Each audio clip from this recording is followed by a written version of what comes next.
भगवान शिव शमशान में क्यों रहते हैं?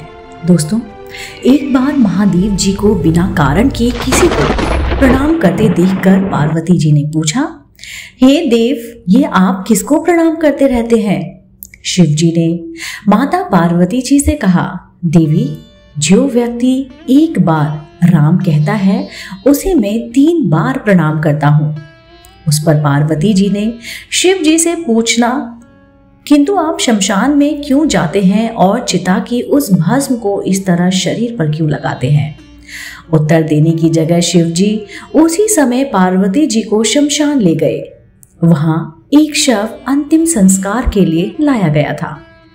लोग राम नाम सत्य कहते हुए शव को ला ही रहे थे। तब शिव जी पार्वती को उस शव यात्रा को दिखाते हुए बोले, इस शमशान की ओर आते समय लोग राम नाम का स्मरण करते हुए आते हैं। इस शव में निमित्त से कई लोगों के मुख से मेरा अति प्रिय दिव्य नाम राम निकलता है। उसी को सुनने मैं शमशान में चला आता हूँ और इतने लोगों के मुख से राम नाम का जप करवाने में निमित्त बनने वाले इस शव को मैं सम्मान करता हूँ, इसे प्रणाम करता हूँ और इसलिए अग्नि में जलने के बाद उसकी भस्म को अपने शरीर पर लगा लेता हूँ। देवी, राम नाम बुलवाने वाले के प्रति मुझे इतना प्रेम है। दोस्तों, एक और प्रचलित लोक कथा के अनुसार दरअसल एक बार देवी उमा भगवान शिव से पूछने लगी, हे भगवान, स्वर्ग लोक में तो अनेकों सुख सुविधाओं से संपन्न निवास स्थान है, फिर उन सब को छोड़कर आप इस शमशान भूमि में कैसे रहते हैं? शमशान की वो भूमि तो हमेशा केशों और हड्डियों से भरी हुई होती है। चारों तरफ मनुष्य की खोपड़ियां और धड़े पड़े रहते हैं। गिद्धों और गीदड़ों की जमातें जुड़ी रहती हैं। हर ओर चिताएं जल रही होती हैं। मांस, बसा और रक्त की कीच से सनी हुई भूमि में बिखरी हुई आंतों वाली हड्डियों के ढेर पड़े होते हैं। फिर भला ऐसे पवित्र स्थान में आप क्यों रहते हैं? ये तो इतना अपवित्र है।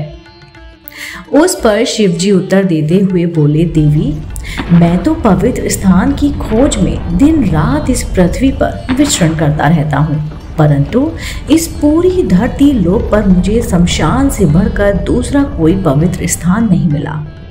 इसलिए सभी निवास स्थान में से शमशान में मेरा अधिक मन लगता है। मुझे ये अत्यंत प्रिय है। बरगद की डालियों से ढकी और मुद्दों यानी कि मुर्दों के शरीर से टूट कर गिरी उन पुष्पमालाओं से सुसज्जित इस शमशान भूमि में मेरे भूत गणों का वास है।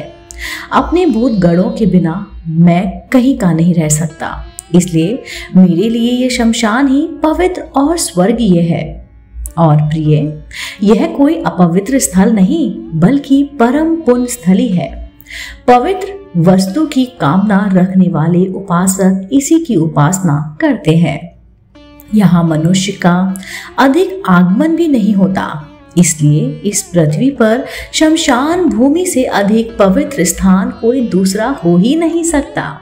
देवी, यह वीरों का स्थान है, इसलिए मृतकों की सैकड़ों खोपड़ियों से भरा हुआ भयानक स्थान भी मुझे सुंदर लगता है। इसलिए मैंने यहाँ अपना निवास बनाया है। और ऐसी मर्यादा है कि दोपहर के समय, दोनों संध्याओं के समय तथा आंद्रा नक्षत्र में दीर्घ आयु की कामना रखने वाले अथवा अशुद्ध और पापी प्रवृत्ति वाले पुरुषों को वहां जाना भी नहीं चाहिए। प्रिय, एक कारण यह भी है कि मेरे सिवा दूसरा कोई भूत जनित भय का नाश नहीं कर सकता, इसलिए मैं शमशान में रहकर समस्त जनमानस की रक्षा करता हूँ। मेरी आज्ञा मानकर ही भूतों के समुदाय अब इस जगत में किसी की हत्या नहीं कर सकते। संपूर्ण जगत के हित के लिए मैं उन भूतों को शमशान भूमि में ही रोके रहता हूँ।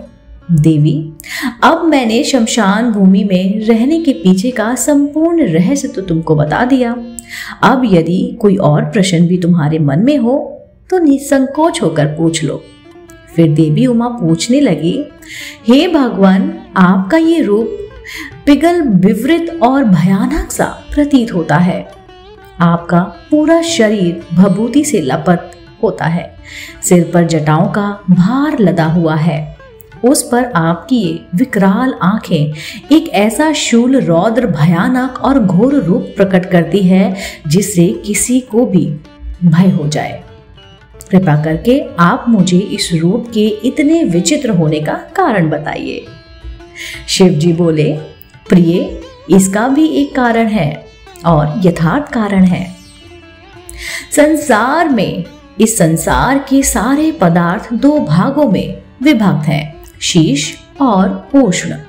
अग्नि और सोम रूप के प्रतीक उन शीत और उष्ण तत्वों से ही यह संपूर्ण जगत गुथा हुआ है, जिसमें से सौम्य गुण की स्थिति भगवान विष्णु में है और मुझ में इतने बिल्कुल विपरीत अग्नेश तेजस गुण प्रतिष्ठित हैं। इस प्रकार ये विष्णु और शिव रूप सदा समस्त लोगों की रक्षा में लगे रहते हैं। और देवी, ये जो विकराल नेत्र से युक्त और शूल से सुशोभित भयानक आकृति वाला मेरा रूप है, यही आग्रह है जो संपूर्ण जगत के हित में तत्पर रहता है। यदि मैं इस रूप को त्याग दूं तो इसके विपरीत हो जाऊंगा, तो उसी समय संपूर्ण लोगों की दशा विपरीत हो जाएगी। देवी, इसलिए लोकहित की इच्छा से ही मैंने ये रूप धारण किया है और आप अपने इस रूप का सारा रहस्य तुम्हें बता दिया। इस तरह इस कथा के जरिए महादेव ने इस गूढ़ रहस्य से और रूबरू कराया है कि भगवान रुद्र और भगवान विष्णु दोनों ही परम तत्व का हिस्सा हैं, जिसमें से एक सौम्य गुण को सजोए हुए है और दूसरा तेजस गुणों को, परंतु ये दोनों ही सर्वदा एक ही है। ओम नमः शिवाय।